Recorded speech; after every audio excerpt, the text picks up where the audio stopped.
బచ్చల కూర పప్పు చేస్తున్నానండి. బచ్చల కూరని ఇంట్లోనే పెంచుకుంటున్నానండి. ఇలా చూసారా, టబ్లో సీడ్స్ వేసి పెంచుకుంటున్నాను. నేను ఈ సీడ్స్ వేసి ఒక 6 మంత్స్ అవుతుందండి. ఇలా పెద్దగా గ్రిల్స్కి కూడా పాకిపోయింది, చూస్తున్నారు కదా.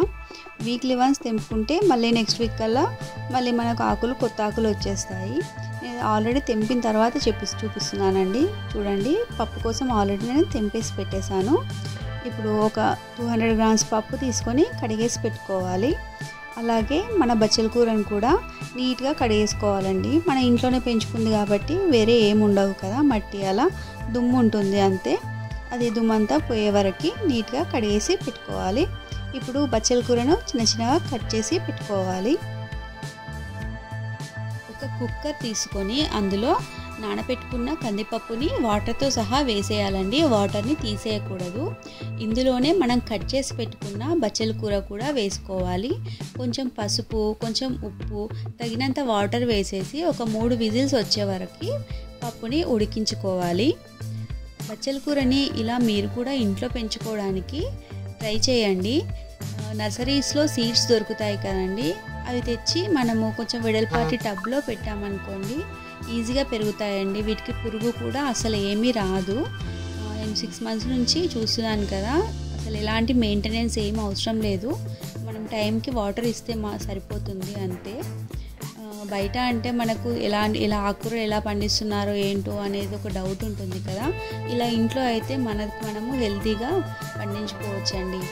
ఇంట్లో ఏ కర్రీ లేనప్పుడు కూడా ఇలా బచ్చల కూర తెంపేసి వండేసుకోవచ్చు.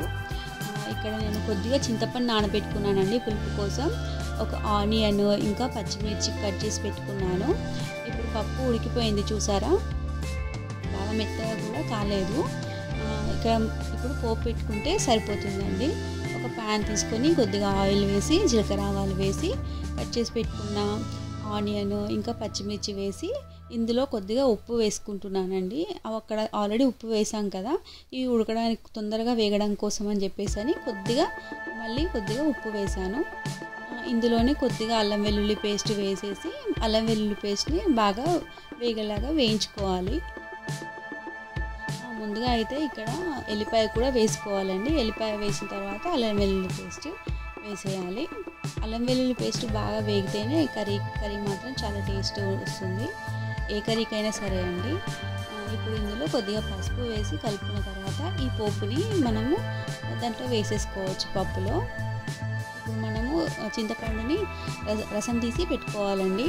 రసం తీసి పెట్టుకున్న చింతపండుని మన కుక్కర్లో పప్పు ఉంది కదా, పప్పులో వేసేసి కలుపుకోవాలి. పెట్టుకున్నానండి నేను ఇక్కడ పప్పులో వేసేసి కలిపేసుకోవాలి. కలుపుకున్న తర్వాత మనకు ఆల్రెడీ పోపు రెడీగా ఉంది కదా, ఆ పోపుని దీంట్లో వేసి కలుపుకొని ఇప్పుడు దీన్ని స్టవ్ మీద పెట్టి కొద్దిగా మరిగించుకోవాలి. ఇప్పుడు మరుగుతున్నప్పుడు మనము ఏది తక్కువైనా యాడ్ చేసుకోవచ్చు అండి.